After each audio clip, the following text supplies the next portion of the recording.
Bonjour, je suis Séverine Coffino de Coaching and Out. Je suis coach, formatrice et consultante en bilan de compétences.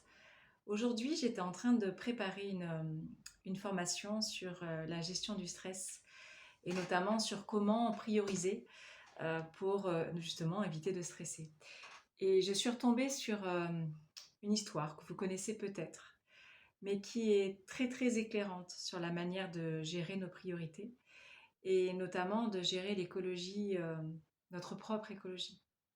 Alors, je voulais vous la partager, c'est très court, et j'espère que voilà, vous saurez en tout cas ou l'apprécier ou et éventuellement remettre certaines choses du coup en perspective par rapport à l'écoute que vous en aurez, et peut-être que ça va vous parler, et peut-être pas. Et en tout cas, c'est peut-être que c'est pas utile pour le moment, mais en tout cas, cette histoire est assez révélatrice et nous informe de comment faire si on est un petit peu perdu.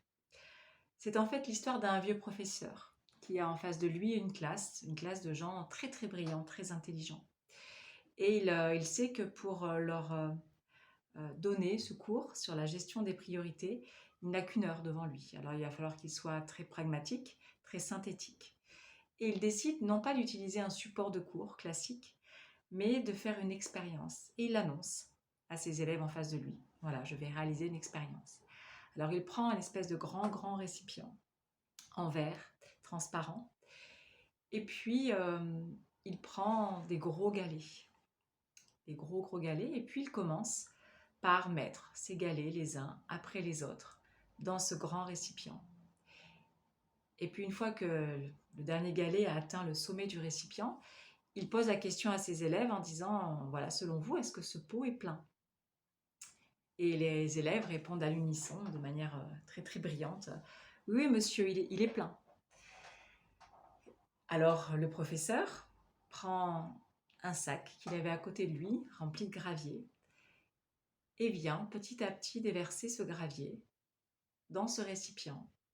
Et l'on peut voir, du coup, de l'extérieur de la classe, les élèves peuvent voir ce gravier qui s'immisce, qui s'insère et qui petit à petit arrive jusqu'à toucher le fond du récipient. Et puis il remplit ainsi le pot. Et à nouveau, le professeur pose la question. Et maintenant, à votre avis, ce récipient est-il plein? Ces élèves étant brillants, ils voient bien qu'un oui serait trop facile, alors ils répondent peut-être pas. Et là, le professeur, en effet, opine de la tête et va chercher un autre sac. Et dans ce sac, il y a du sable. Et il verse à nouveau ce sable qui vient s'insérer dans tous les espaces que les galets, mais également le gravier, avaient laissés. Et cela vient combler l'espace. Et à nouveau, le professeur regarde sa création, se penche vers ses élèves et dit « Et maintenant, est-ce que ce pot est plein ?» Les élèves se regardent et se disent non, ce n'est pas plein. Alors en effet, ces élèves sont brillants. Et là, le professeur va prendre de l'eau et va remplir ce récipient avec ces gros cailloux, ces graviers, ce sable, et le remplir d'eau. Et puis, cela monte à ras-bord. Et maintenant, le professeur se lève et la question, c'est pas tant est-ce que c'est plein, mais plutôt qu'avez-vous retenu? Quelle est, selon vous, la leçon de cette expérience que je viens de réaliser devant vous? Et un des élèves se lance et dit, en fait, c'est pour nous faire dire que quand l'agenda est plein déjà, il y a encore de l'espace, on peut encore y mettre des rendez-vous, on peut encore caler des choses. Donc en fait, euh, on a l'impression qu'on n'a pas assez de choses à faire et en fait, il y en a toujours qui viennent s'accumuler, il y a toujours de la place pour les petites choses à rajouter. Le vieux professeur dit non, pas du tout, ce n'est pas ça. Et il prend son temps et il explique la grande vérité de cette expérience. C'est de dire qu'il est très très important pour soi d'identifier ces gros cailloux, ces gros galets. Pourquoi? Parce que si on commence d'abord par mettre ce qu'on appelle des broutilles, des choses peu essentielles dans notre grand récipient qui est notre vie, professionnel, personnel d'ailleurs, peu importe. Quelle place va-t-il rester pour nos gros cailloux, pour ce qui est important pour nous? Et d'ailleurs, sur ces gros cailloux, on pourrait imaginer y mettre des mots. Ça peut être ma santé, ma famille, ça peut être mon sport, ça peut être mes amis, ça peut être mes rêves, ça peut être des voyages, ça peut être tout ce qui est précieux pour moi. Et si je ne commence pas dans ma vie par mettre dans mon sac à dos ce qui est précieux pour moi, j'aurai pas la place de les mettre après. Parce que j'aurais mis trop de choses. Je me serais laissé envahir par trop de choses qui pourtant sont moins essentielles. Mais c'est que je n'aurais pas priorisé.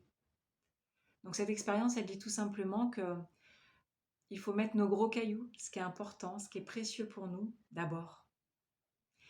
Et sinon, on risque de passer à côté de sa vie. On risque de manquer de saveur dans notre vie, de penser qu'à un moment donné, notre vie n'a pas de sens, qu'elle ne nous ressemble pas. Et on risque de s'ennuyer, on risque de changer de job, on risque euh, oui, de tourner en rond dans notre vie.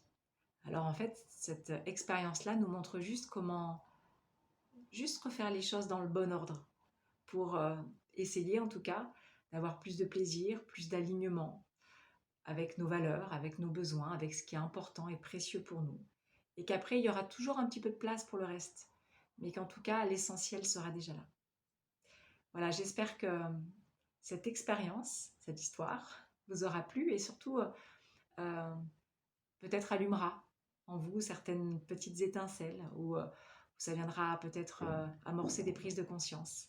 Et sachez juste qu'il n'est jamais trop tard pour euh, identifier ces cailloux et puis venir se dire, allez, je pose mon sac, je vide, et puis je recommence. Et je fais ça dans le bon ordre. Il n'y a pas de fatalité, il n'y a pas de fatalisme non plus. C'est juste, à tout moment, on peut venir reconsidérer son sac à dos. Donc, je vous invite à voilà, peut-être à réécouter et à prendre le temps d'identifier éventuellement vos cailloux, d'y mettre des mots, et pourquoi pas réaliser l'expérience d'ailleurs.